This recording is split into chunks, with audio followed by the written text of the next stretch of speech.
سلام. کاور داری؟ کاور واسه چی؟ یه کاور که نشن فادر. لباسگاه شفاف دایی؟ چی میگین شما؟ داداش کدوین داری؟ تموم کردیم. فدا سرت به یه دونه کدکس بده. این چه ربطی به کدوین داره؟ با کد خوش شروع میشه. یه چیز بگی بابام نویدار نشی. توی شرایط خودت بچه دار میشی؟ نه. به کدکس بده. هوا هم داره سرد میشه، یه لباس بی بچه میدی؟ یه قنداقم به من بیدی. ساعتت چیه؟ رولکسه. این اسمش چیه؟ کدکسه. به یه دونه بده. من سرعتم زیاده خب یه تأخیری بده سرعتم کم شه.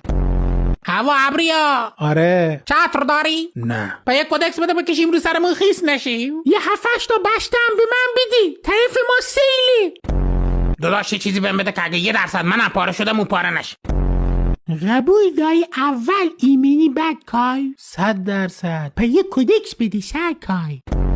بادکنک کاکتوسی داری؟ جان؟ همون که بادش میکنی خاراش میزنی بیرون. اون بادکنک نیست. چیه په؟ اون خارداره. ما هم خود داریم میگیم خار داره. چند تا میخواین؟ تولد داریم دیگه، یه 30-40 تا بده باد کنیم. سرمون درده داداش، یه ژلوفن بده. بفرمایید. بیا داداش. خورد ندارم. اشکال نداره، یه ماندومی چیزی بده.